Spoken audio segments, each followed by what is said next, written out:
Hello, everyone, and welcome back to another episode of the Connecting Dots podcast. Our today's guest is a technical project manager, and she has joined us from Atlanta, Georgia. Other than that, she's big on personal branding and career strategy. So, with that, let's get right into it. How are you doing today, Hamna? I'm great. How are you, Sama? I'm good. Thank you so much for asking, and thank you so much for joining. So, let's start off by the first question. What do you do as a technical project manager? What does the position entail?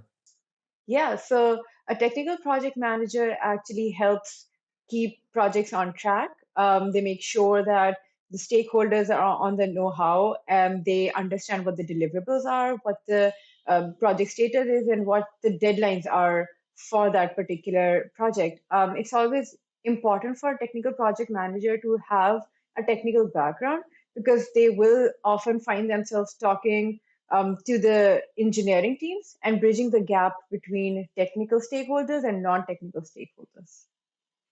Well, Hamna, in a scenario that if a project manager is to switch different organizations which are working in completely different domains, but still want to have the same project manager title, how do you think they should prepare themselves in terms of switching between industries? So for a TPM who's switching industries, I think a lot of the times if there is a knowledge gap, they can always talk to stakeholders. So the most important thing to understand is you will never know everything about an industry or a company, and it's okay to ask questions, and especially the dumb ones. The dumb ones are the best questions to ask. And that is exactly how people will know that you're curious and they'll make an effort to let you know how things are working. For this, I have a really good example. Recently, my product manager joined, who did not understand the company, of course, itself, but she was working on the products. So she just writes down a document of what she understands and sends it to people. And most of those things are wrong in that document. And yet she sends them out, being completely vulnerable and asking people to change or add value or just let her know how things are working if they're not working the way she thinks it is. Yeah, that's a pretty cool approach. So, other than that, in order to be successful in this role, what should a person have in terms of soft skills as well as technical skills? Yeah, so I think being a technical project manager, we are already thinking that you have the foundational knowledge of being a technical person. So I think that would be covered. However, in terms of interpersonal skills, it's very important that you have the curiosity of understanding a project holistically, and not exactly just going into either the technical details of it or just the business. Because at the end of the day, the business people are doing their job, engineering people are doing their job, and you just have to uh, remind them how that project is working as a whole. And for this, I have an example where I prepared a presentation for my engineering partners to just let them understand in very simple sentences or diagrams of what the project is, what have been previously implemented, and what we are expecting from them. So moving on, I've usually seen that project managers have typically very busy calendars, and it's hard to find a time slot to talk to them. But I think it's not really sustainable in the long run because, again, as humans, we have a cap on how much we can perform daily without getting burnt out, right? So, how do you think that this position can be made more sustainable? Yeah, I think when I started this role, I actually found myself um, like was filled with meetings in my calendar. There were times when I left the job with a Zoom fatigue at the end of the day. So the first thing I did after that was adding a break for myself, which was a 1 hour slot where I had lunch, right? So it's important to add specific breaks that are recurring in your calendar where you can just take a breather. Also, making sure that if someone adds you to a meeting, ask them whether this would be beneficial for you, and then just reevaluate if you need to be there or not. So prioritizing a lot of those meetings. After that, you can also, when you're working on a project or a task, make sure that you're dividing it into smaller chunks if it's a really big project, so that you can focus on it individually. And blocking your calendar to work on those tasks so that no one interrupts you when you're working on those things. This is something I learned as an engineer way too late in my career, and now I use it every day. Nice, very cool. So after achieving the title of project manager, how do you think the career hierarchy looks like after this? Yeah, so a career hierarchy would generally um, be like the normal one, like junior, mid, senior, director. But then there's a lot of flexibility for you to switch different careers as well. So from a project management role, you can also, because you're working so closely with the product manager, you can also look towards moving towards a PM role, product manager role, or you can become a program manager for some companies. You can also elevate towards a VP of operations or a COO position as well. So you get, because you get such important interpersonal skills through this role, it helps you advance your career in more strategic areas. Right, right. So after becoming a project manager, how do you think the remote work has impacted your work style? Because I believe that as a project manager, you might have to deal with a lot of stakeholders. You have to negotiate things with people. You might have to talk about budget and stuff. So in person, these things might get a little easier. But then, as far as you're working remote, how do you think that has changed for you? Yeah, so I mean, I really enjoyed being on site, and it wasn't because of work, it was more about talking and interacting with people. So I feel even after I started working remotely as an engineer, my productivity level just increased. It just soared because I was not talking to anyone, I wasn't wasting time anywhere anymore. And I think it's the same with the PM role, because you're not exactly roaming around, talking to people, having water cooler conversations. So you actually are more productive because you can make to a meeting on time. But I think it's very important to have interpersonal relationships at work, or at least have conversations like a normal person as well, just to connect with your peers or your colleagues. That is the thing I miss a lot. Right. Yeah, that's pretty understandable. Now, I don't know how the world is going to look like after metaverse is official. Everybody lives and breathes in the metaverse. Exactly. Yeah. Anyways, so transitioning from academia to the tech world, what kind of challenges do you think you had to face? Yeah, so um, I quickly realized that my uh, university did not really train me for the real world. I mean, while they were building my foundation knowledge for everything technical, but they were not really grooming me towards interpersonal skills or how was building my personal brand. And that I think I lacked in the first few years of starting to work. So when I started applying, my portfolio was not good.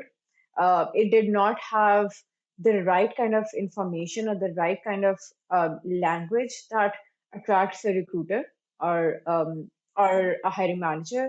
I also lacked salary negotiation skills, which led me to become underpaid in the role that I was hired, and that I later realized after 2 years of working there. So it was a shocker. And because of these things, I think the fact that I did not understand the value I was bringing to the team and how to communicate that value, I lacked a lot of confidence in the initial years. And when I moved towards the TPM role, um, one of the challenges I actually faced was shifting my mindset from an engineer towards a TPM, right? So when you're an engineer, you know everything. You can get hands on. You want to just start working on a project and just fix it. So with a TPM, you have to rely on your engineer to do everything that I just said, to go ahead and fix it and just let it be, right? So I had to take a step back and give my engineer the ownership of that project. That was the challenge for me then. Yeah, and funny enough, I remember that the first time that I got really serious about resumes was once in the senior year at Fast. There was this head of HR from Telenor, I remember, and he came and told his story. Like he came with two of his other colleagues, and they told us about the resume and stuff. And honestly, that day I was so embarrassed, like me and my other friends, because we had like 2 3 page resumes, and they're like, if you don't have more than, so the rule of thumb that they told us was that you should have 1 page for 5 years of experience. And then we Yeah. looked at ours, we were like, oh my god, Yeah, you should we have need one to page for improve 10 that. years of experience. It's not even 5 anymore, it's 10 years. Yeah, no, I mean, this Exactly. this is like 7 to 8 years ago. I don't Oh my even God. remember most of the Yes. things, but I still remember that was a shocker for us. We are like, okay, we need to get serious about this. I actually give all my credit to my manager. He was amazing. Yeah. He would just sit right next to me and tell me what's wrong with everyone's resume that people were applying with. And rightfully so. I'm thankful to my manager when I started as well, although I've switched like 3 4 positions since I've joined Ericsson. But my very first manager, I would say he that's a big blessing in my life, because he gave me the opportunity to go for a recruitment drive for co-op. So I went to different universities and I set up the booth for Ericsson and talked to people about it. And just by being on the other side, that just made me feel so much more aware of how you should be presenting yourself, how important that resume is. Because once a candidate leaves, there are resumes what we have as a reflection or memory of them, and that needs to be really formal, organized, and it should convey the right message to the recruiters. Because even though I would know that the guy is very competent, but if I were to pass on that resume to someone else, then they should understand that value as well.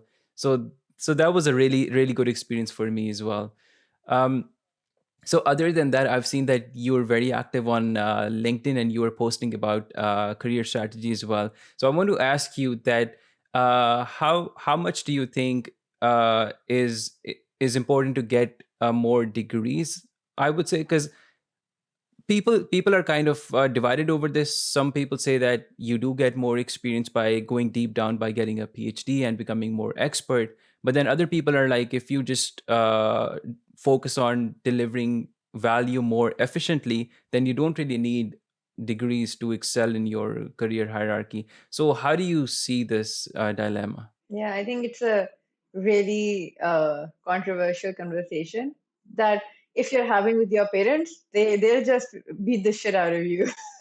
They'll be like, this is not the conversation you want to have, because I think in the older generations, it was very common for people to get a lot of degrees um, just to progress in their career. But if talking about tech, so if you're just if you are an engineer who's looking to excel in their career, all you need is good expertise and skills.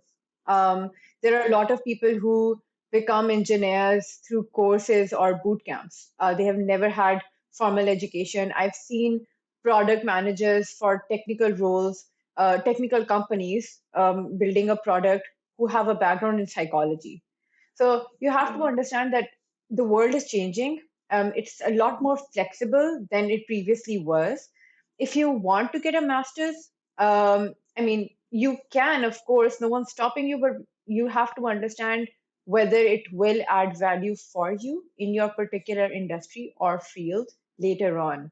So this could be, maybe you can, if you are relocating, let's just say a lot of people use master's degree as a way to relocate to maybe US, Europe, and that I think is a good idea, because then you have a foundation where you can start and start applying to other companies as well. For just for progression, I would recommend that you build your skills and expertise rather just rather than just gaining degrees. Yeah, that's a good perspective. So other than that, how do you learn outside of work? Yeah, so outside of work, I think learning continues both in work and outside of work as well. If you're talking, if I would just like to talk about how you can start learning in work, at work. So you can start learning from your managers because they know a lot, how they're working, how what their processes are, what their thinking is. This can actually help you with your building your interpersonal skills. Not talking about technical skills. You when you have a new project that you've never worked on, that's when you can actually start building your curiosity, how you're taking that on, how you're building or improving that from concept to launch, and then understanding when you're creating a document, what you know in that document and what you don't know, right? So exploring that as well. So these are some of the ways that you can you can learn at work. And then outside of work, what has worked for me is joining communities. A community can be, for example, a community for data scientists if you're excited about data science. For me, it was more about mentoring. So I joined PWIC, where I get to work with so many successful women and be part of the industry that I am so interested in. That is startups and entrepreneurship. So that is something that I'm really inclined towards. And then I mentor a lot of people, and vice versa. I want to be mentored as well. So these relationships help build more knowledge about what's happening in someone's life, how what sort of challenges that they are facing, and how you can help them. And for that, you need to learn a few things as well in order to be in that position to help people. Um, Except for that, just as a source of knowledge, I use books. I read books a lot, and all of them non-fiction, so that I can actually learn something now. I take courses. I have like quick YouTube videos that I can Google, and then I listen to a lot of podcasts now. That is something that I started recently, and I'm really enjoying doing that. Nice, nice, very cool. So the fact that you mentioned about mentorship and your other extracurricular activities, I want to know, how did your journey with being a thought leader on LinkedIn started, and when did you actually start taking it seriously? That, hey, if I spend like dedicated X amount of time every day or every week, maybe I can provide some value to the community. I can give some value back, or maybe you can improve yourself, you can increase your network or stuff like that. So tell us a little bit about that. Yeah, so I started posting on LinkedIn around December last year. And previously, I was just posting very infrequently. But then I thought that I want to use LinkedIn and become a thought leader. And that was it. I was like, I need to become a thought leader. That was my first goal. And I thought, what do I need to do to achieve that? So to achieve that, I need to have the knowledge to pass over. I need to be more aware of what other thought leaders are talking about. So I started following a lot of industry leaders and people who were putting out amazing content. I also started listening to people who were telling us what the frequency of your content should be. So previously, I was posting twice a week. Then I moved towards 5 times a week. And I did not have a clear idea of what I wanted to do.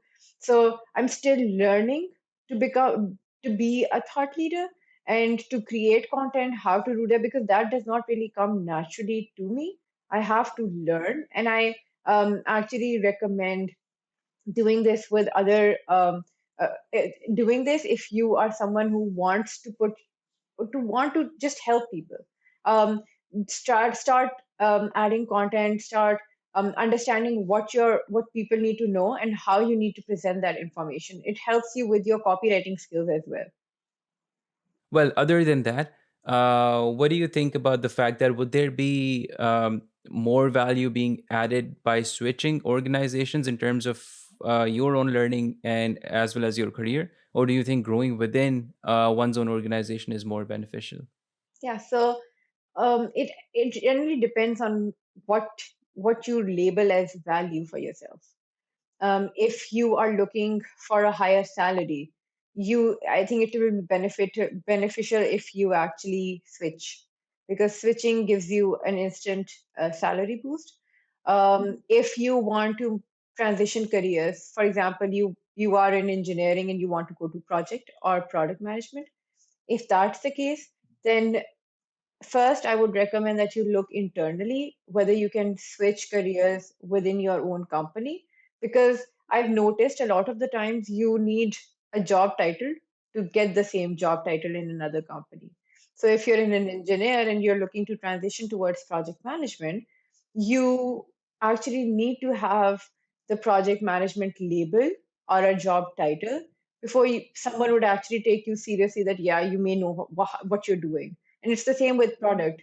And I think that is something it's important to move internally. And then if you are looking to get promoted or looking for a senior position, then having your manager work with you for that particular goal is very important, so that they can give you the right guidance and the right projects to help build your skills to get to that level. However, if you are looking for a senior role really quickly, you can also start applying externally. That can also give you a good idea of what people are looking for in their senior position. Right, right. So, taking this conversation into regard, what is your current definition of success? Yeah, so I actually asked this question with my friend the other day, and to him, it was money and it was salary, and Hmm. that was like I was really shocked by it, and yet I understood how vulnerable that was to just Yeah. accept that money is an important factor for him. The reason Hmm. it was because it gave him a lot of time to be with his family, to work on what he actually wanted to do without Hmm. actually thinking about finances. And that's important, right? To me, I think success is when I have a name for myself, when I have my own identity. So Hmm. I would love for people to recognize that, yeah, this person exists. She helps people. Yeah. She can always be there for someone Hmm. if they are in need. And Hmm. I think that is success for me. Yeah, that's very interesting. And funny enough, I was talking to my wife about it yesterday as well. That while although I've not produced a lot content as of now, but I mean for the episodes that I've created and I've talked to these young people, it's so fascinating to see that at a certain point, including myself, all I wanted was cars. But right now, after that we are married, it just seems like that life is more of a pie and money is one part of it. Cars might be one part of it, but it's not the entire thing. There are just so many moving parts here, and money is just one of the many parts. And it's very fascinating that how we progress through these phases of life, the definition keeps evolving. So that's very interesting. So other than that, since you are big on mentorship and leadership, what are the common attributes that you've seen in young technical professionals? Yeah, so I have ran a 2 month long mentoring program where I was working with a lot of these fresh grads and early career professionals to help them build their personal brand. And I've also mentored a lot of people who reach out to me. So throughout those experiences, I've noticed that a lot of the time people lack the the goal of where they want to be. They're always hiding from the question, where do you want to see yourself in 5 years? I mean, I asked this question uh, to my batchmate, fellow mate, and he has had an experience of 5 years. He's a senior in his company, and when I asked him, "Where do you want to be in 5 years?" he was like, "I don't want to talk about it," because he was scared to answer that question. I see a lot of people are scared to answer this particular question because this this actually puts them in a position where they have to start thinking more in terms of the future and more strategically than their capacity, right? They might have to face a few demons along the way. So, and that is a very important question. So I see that a lot of people are afraid of answering this, and then having the dedication to get to that goal. That is very important. Yeah, that's for sure.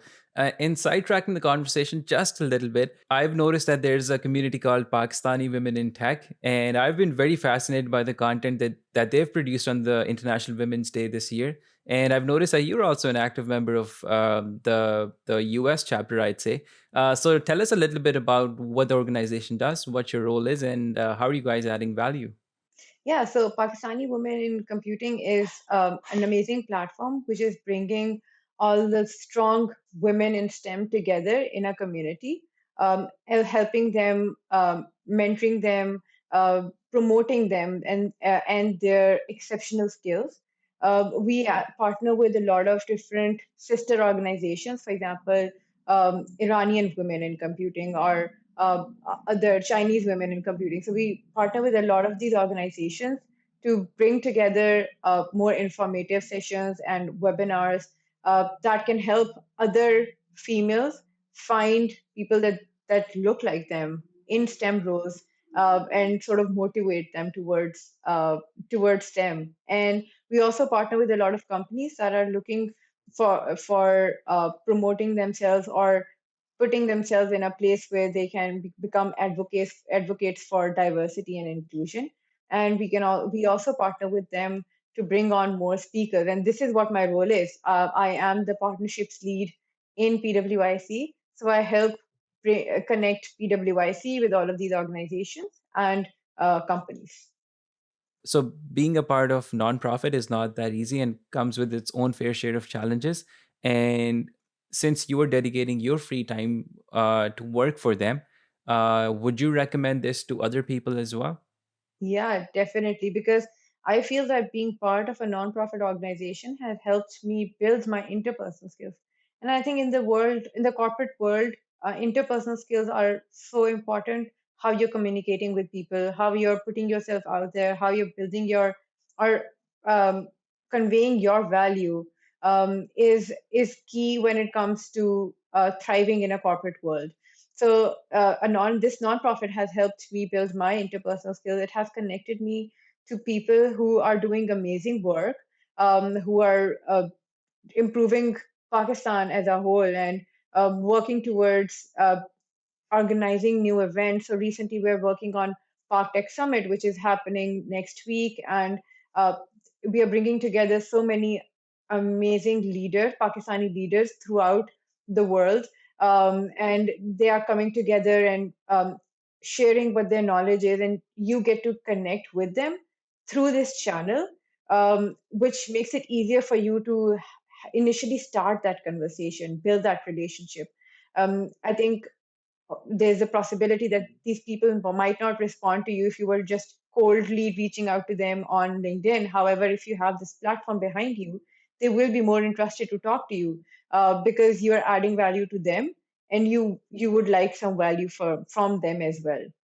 Well, the fact that Bazaar's story was covered by Harvard Business School, I think that is pretty cool and makes me really proud as a Pakistani as well. And I'm really hopeful for the tech future in Pakistan. Yeah, definitely. And I get so excited when I see a new startup opening up in Pakistan. I would highly recommend other people to do this as well. But what I generally do is I reach out to the CEO as soon as I see a new startup getting funds or just opening up, and I just reach out to them, telling them how amazing they are for doing this, and that I would love to be part of their network and to just follow their success. And as an engineer or as someone who's interested to know more about what the startups are doing, I think it's really important if you proactively reach out to these people and just talk about what they want to do, what they're planning to do, if they're hiring. So if you're a job seeker and you want to switch, or if you are in a role and you want to switch towards a startup, this is a really good way of casually starting the conversation and then understanding what they're looking for, what kind of role they're looking to fill. Because a lot of these startups are generally looking for senior positions who can come in and take the lead instead of hiring junior people who may not contribute that much in the initial launching phase. So if you want like an instant job, I would highly recommend reaching out to the CEO. Let's switch our conversation from being technical to a little more fun. So let me ask you this. What are some of the exciting things that you're currently working on that you would like to share with us? Yeah, so I'm really excited for this, but I'm currently working on building a few resources, free resources for my community on LinkedIn. Mhm. So I will be adding a few ATS friendly resume templates that I've made on my profile, LinkedIn profile, so that anyone who's a job seeker and just worried about how their Mhm. resume should look like, they have like this instant template Mhm. to download and start using. I Mhm. will be I will be having a lot more webinars, more Mhm. informational webinars on my LinkedIn profile. Uh, in the first one would be the coming up one would be the how to actually build an ATS friendly resume template, Mhm. so that people can do it themselves as well. And then later on, I'm planning to have a webinar where I will walk through people how they can move from Pakistan to Europe in case they're Mhm. looking for more job opportunities. So this is another project that I'm currently working on. I'm building a free resource and compiling a how-to guide on if someone is looking for job opportunities in Europe, what Mhm. steps they need to do, what kind of profile they need to build, what to expect when it comes to interviewing process, and then when they relocate, what should they expect. So it's like a really comprehensive, huge guide. I'm asking like a lot of contributors to add their information, and I'm Mhm. really excited Mhm. when it's done and when I can share this document. Yes, I'm well. By the sound of it, it's pretty exciting to me, and I wish you all the best. And I hope that people can benefit from the jetpack. Other than that, what is the one thing that you would want yourself to be remembered for? Uh, Remember, for I think I would love to for people to know that I positively impacted them. I think Nice. nothing else really matters. It's just how did you make people feel when you interacted with them. So I really want my mentees or people who just reached out to me once or my family to just sort of remember me in good words. And that is it. That's Nice. most important. Interesting. That's I think a really hard thing to do. Yeah.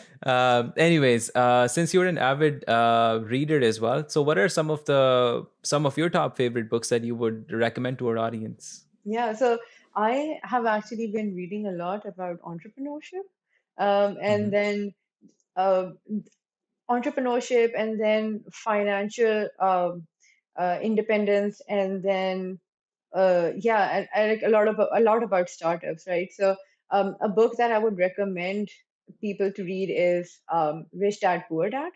I think that's a Hmm. really good book. It gives you a really good insight into the difference between an asset and a liability. And I think this is a concept that a lot of people in Pakistan confuse.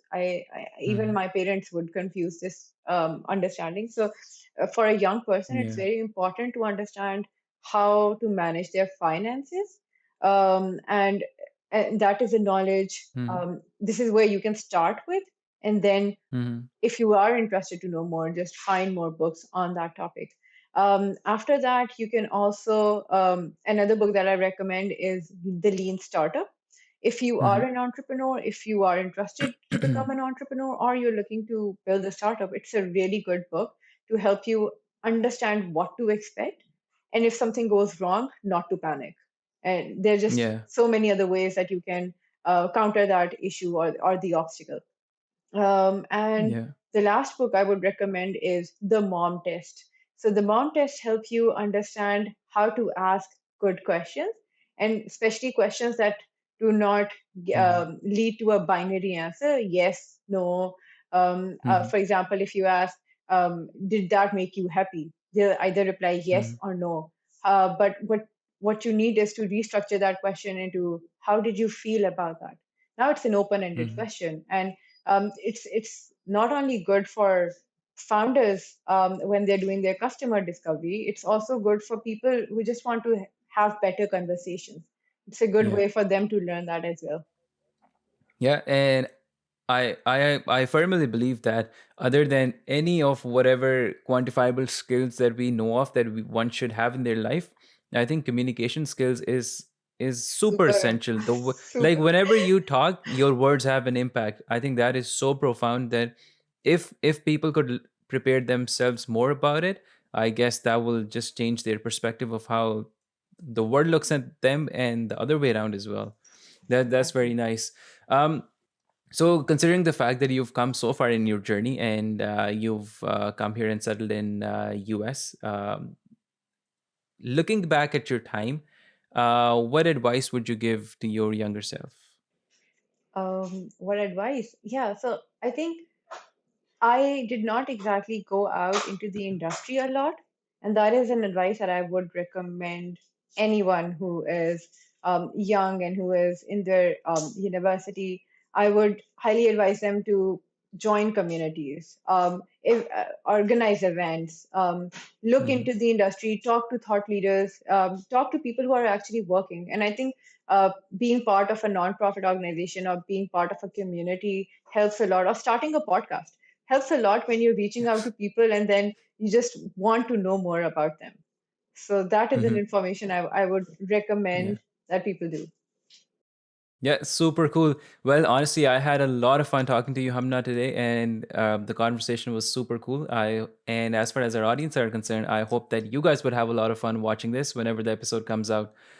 This podcast is going to be hosted on all major platforms, so feel free to check it out. If you like the content, share it with your friends and family, and most importantly, let us know about your feedback. And lastly, until the next episode, take care and talk to you soon. Bye.